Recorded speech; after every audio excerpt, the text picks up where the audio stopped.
So today is Sunday, and another week finished. And I do, like I said, I committed to doing daily uploads, um, or weekly uploads every Sunday. And today I wanted to get into intuition, right? Um, and why intuition is important, and just in your personal life, and in your personal life and in business.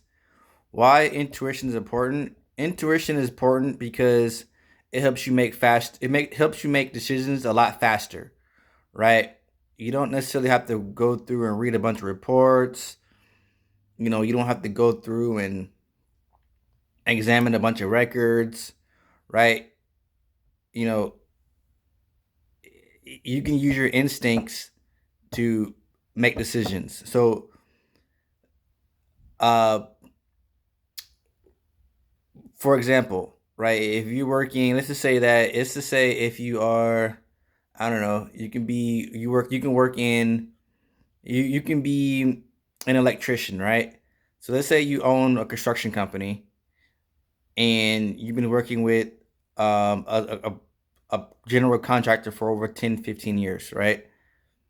Well, your intuition will be able to tell you what jobs to work on and what jobs not to work on, right? You don't need to go through a bunch of data to really be able to explain, um, to verify that, right? And so let me get into what is intuition. So intuition is pretty much um, instincts built over time, right? And how our brain does that is only way that you're going to really be able to use intuition, you know, and in any setting, even if in your personal or your business life, you that comes with experience, right? I'm not even going to sit up there and you know, that's experience. Intuition comes with experience, years of experience, and that's why experience is very important. I mean, and that's what I personally look for. That, right? Um, I look for experience. When it comes to finding mentors or business professionals, stuff like that, right? I mean, in my head, if you're just starting out or you don't necessarily have what I have, I'm not going to necessarily take you serious in any way, right? Um, because I mean, why would I? That doesn't make any sense, right? Why would I sit down and have a discussion with you if you know if you don't have something that I don't have, right? So that's what that's where intuition comes into play. Um, and again, and however, a lot of times we have certain things in our brain that you know that may not necessarily be accurate as far as making decisions in a personal or business setting. Um, so I just want to get into that intuition and and why years of experience as far as developing a skill is very important. And this goes out to the business owners, right? Um, so when you work with a consultant, either if it's accounting, finance, or whatever, right? You're pretty much being sold a service, yes, but you're also being sold a perspective, right? So when you are developing relationships with different business professionals, or even in your personal life, from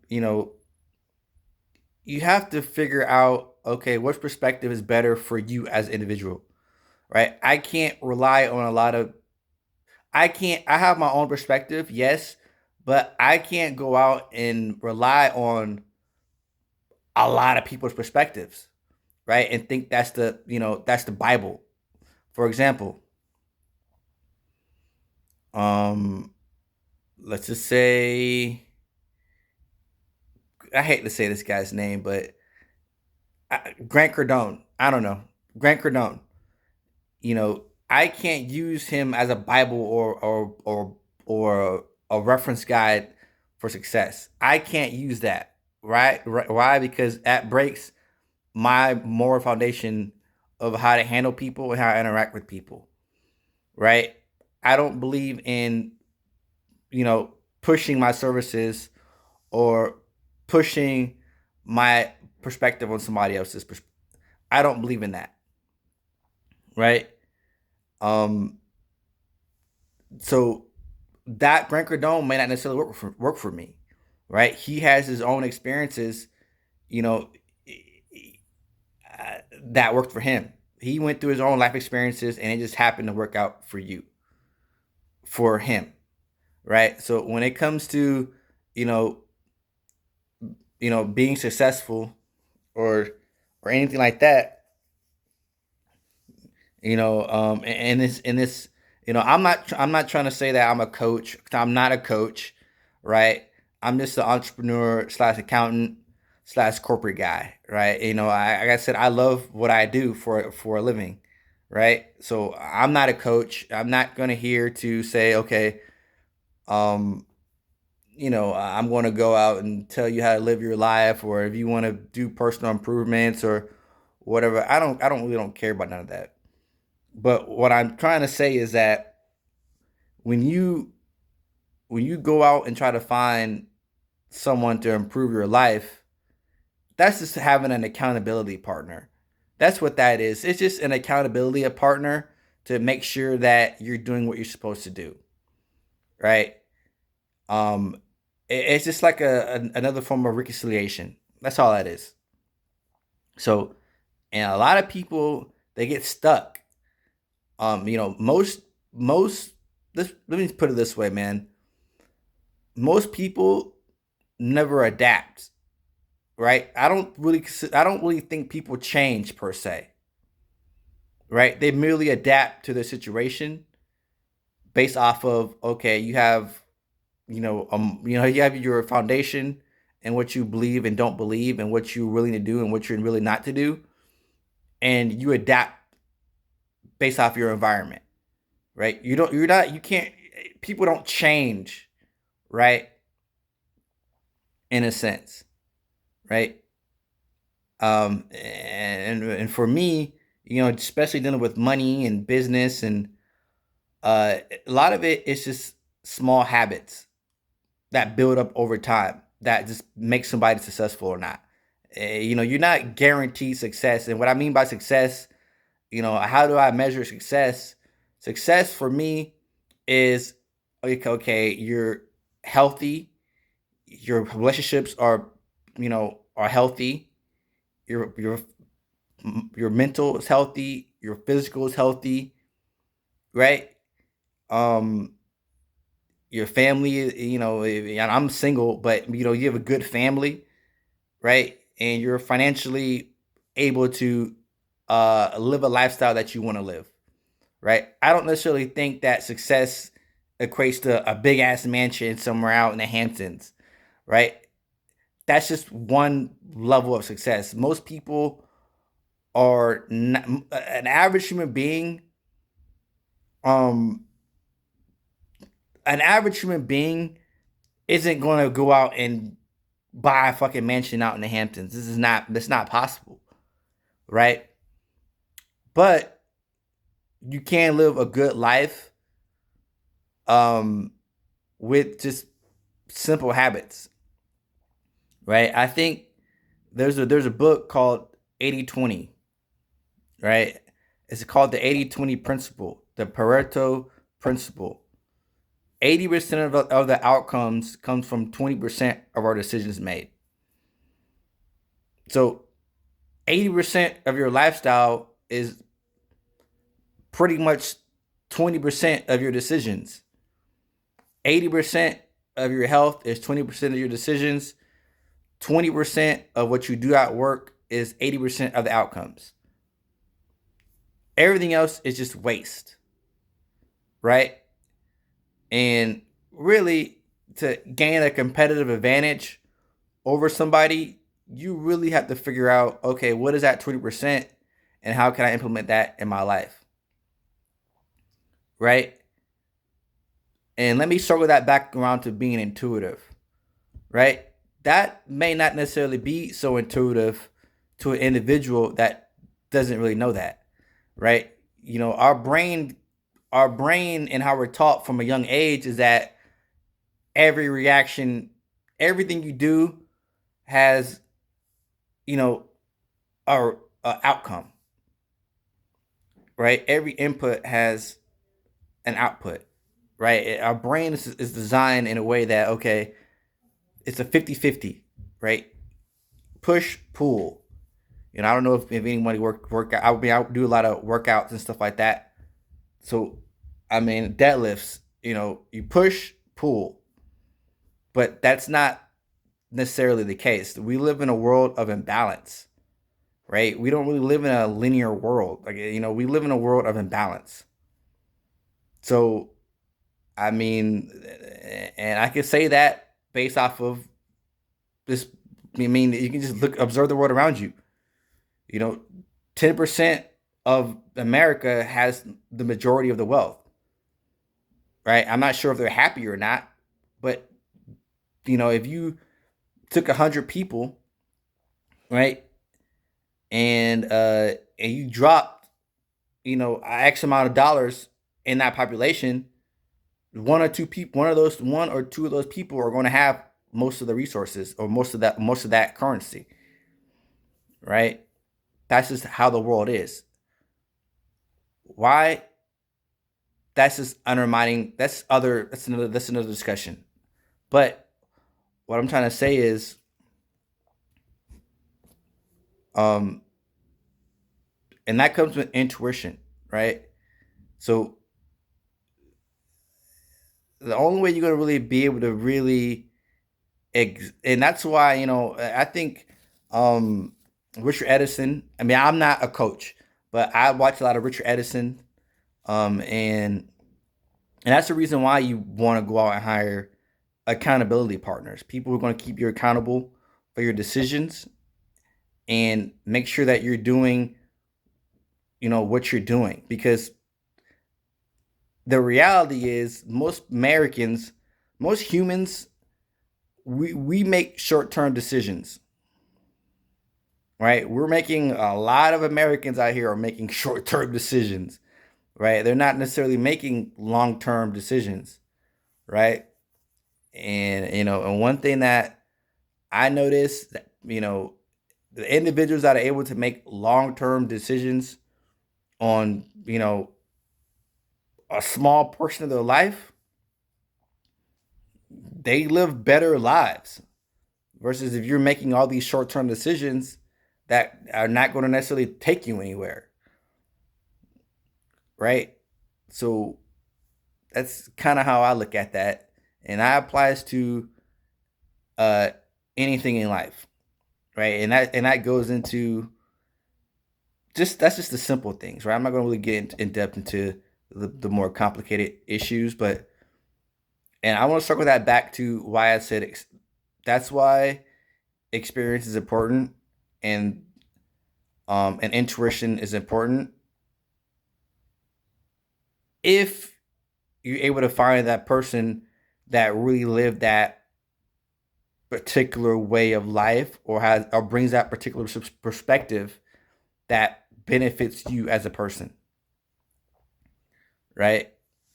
Um, and you know, I see a lot of people out here like they're grinding, um, you know, which I'm not a big. I mean, I'm okay with that, but you could grind all you want, right? The individuals that are going to get ahead of you are going to be the ones that understand that, you know, they're going to be the ones that are making smart decisions for a long-term view, right? They're not necessarily making a lot of short-term decisions that are interrupting that, right? So I mean, and that's never going to go away. Even in the world that we live in now, apparently we live in a world of uncertainty, right? Everybody, we don't necessarily know, okay, what's going to happen next, right? So if you could get in a situation where there's two things that I know that's always going to happen. Businesses are going to start and businesses are going to fail, right? Businesses go through cycles. Okay. Um so what does that mean? So you have to be adaptable and resilient as far as your long-term vision, right? So you got to keep the long-term vision, but you get to have short-term gains that in line with your long-term vision, right? And I'm not going to get into what mine are, but so and that's pretty much what that is. That's just what I had to say today, and I think that's it. And I want to get into like the counseling and again I'm a guy who I don't mind being in the corporate space. And I'm with the right company, right? So I don't mind. I love my job, and being an accountant and working in sales and working in operations and just the whole business thing. I like that. This is what I like to do, right? So it's not a thing for me, right? So I'm not like necessarily like struggling as far as like getting up and doing things like stuff like that. I mean, obviously, um, I'm always making self improvements, and I'm a lifelong learner. I'm always learning new things and implementing that in my life.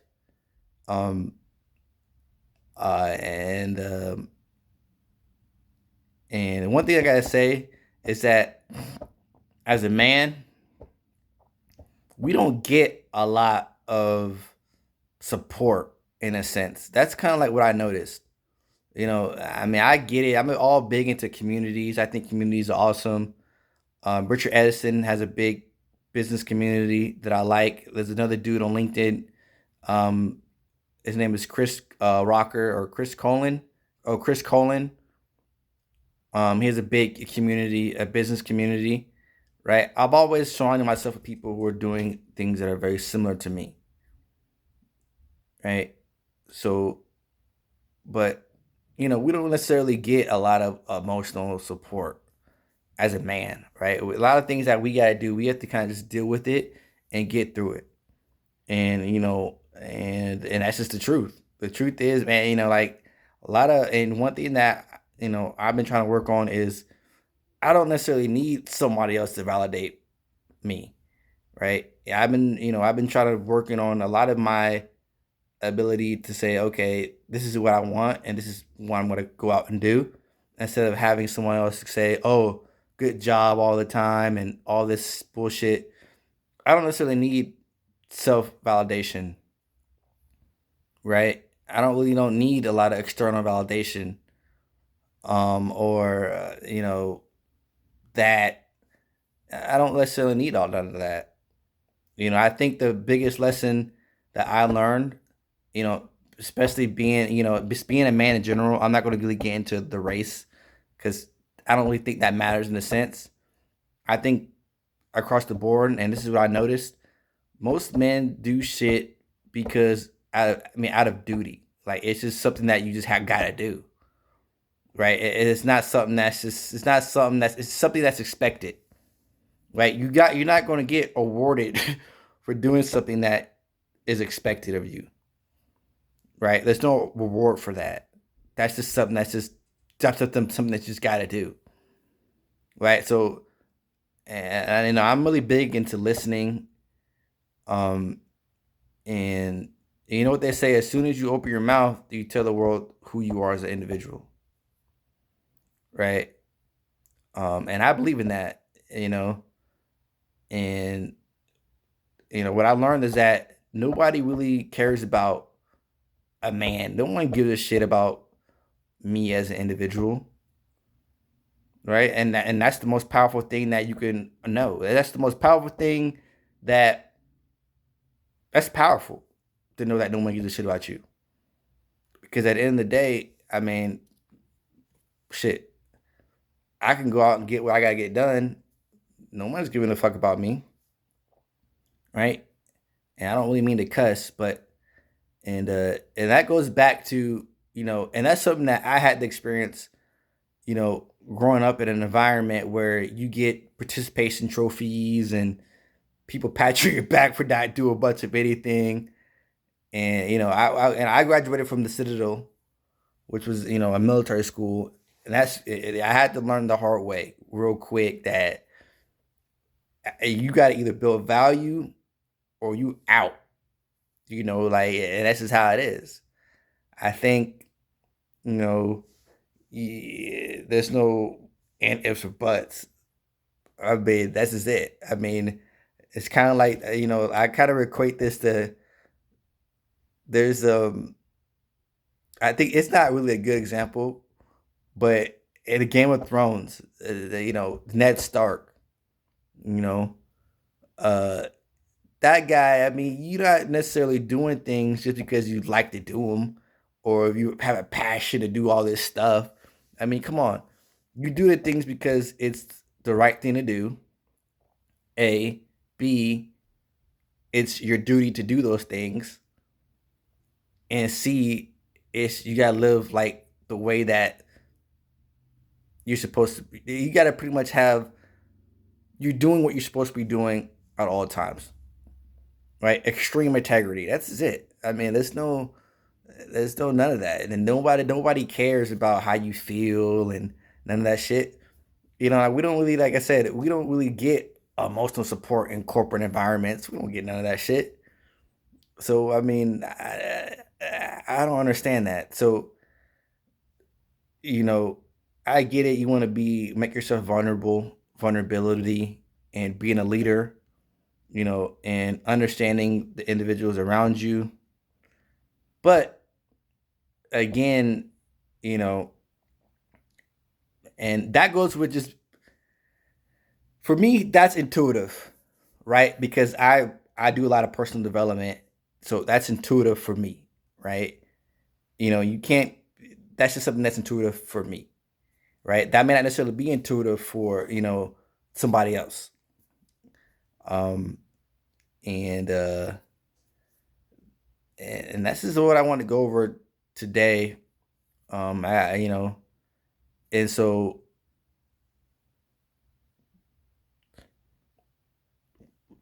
one thing about it is that when you reach out for, I want to say, when you want to hire an accountant,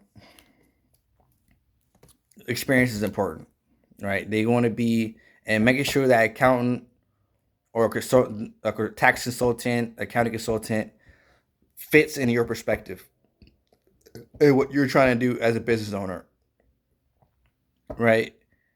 Um, and that's about it. See you guys later.